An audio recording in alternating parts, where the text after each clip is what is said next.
Holy shit, this is getting serious. But here's the good news. If you've been paying attention, you've been studying the things that I've told you to study, you're about to see the greatest opportunities that you've ever seen in your living history. We are currently in the greatest wealth transfer in our living history. And I've been trying to share with people on a daily basis that the Strait of Hormuz being closed is much bigger than we think.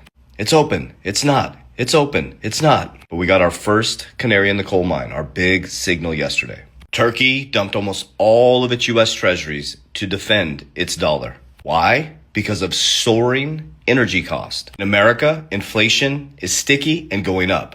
The 30-year bond just hit 5% and it's going up. So why is this important for you, and how do you prepare for this and position yourself? My opinion is taking us into the new system. So with Turkey's economy collapsing, they dumped all their U.S. treasuries to try to balance out their dollar. The 30-year bond going up, which causes massive pressure on the credit markets. It affects auto loans, mortgages, credit cards, and the private credit markets. And here's the next one that I told you is the first canary in the coal mine is yesterday. The private credit market defaults hit an all-time high. So we warned you guys about the private credit markets. We warned you guys about the Strait of Hormuz being closed and the effect on the economy. Now, hey, you can keep believing in fairy tales and promises, and you think there's a flip of a switch going to happen before July 4th, 2026, or you can be rooted in reality and numbers, because a freight train can't stop on a dime. And here's another reality. If you study, go get the book, Ray Dalio's Changing World Order. Study it, study it, study it. If you're the head of household, you should be studying this book over and over and over again.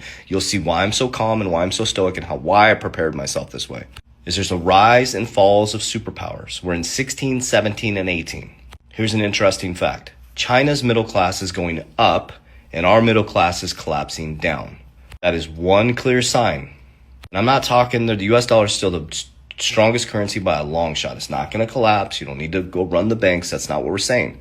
Think of a transition, preparation. But what you're going to do is you're going to sit on your hands and you're going to do nothing. And you're going to wait for the next president to promise something, the next president to promise something. The next thing you know, you're going to see the biggest shift in history. And it's going to affect generations to come because there's one generational shifter. So here's how we're navigating the high debt, the high interest rates, which is causing a crack in the system, which is going to cause a crack in the markets, straits being closed down and causing inflation. So what we are is the middle ground. Money is completely neutral. It's not left. It's not right. 1% billionaires aren't like, are you a Democrat? Are you a Republican? They're like, are you rich? Me too.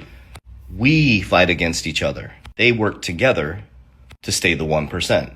Oh, ironic, isn't it? Why? We're the product. There's no money in the system. There's debt. So they're also walking a delicate tightrope right now too, because their product is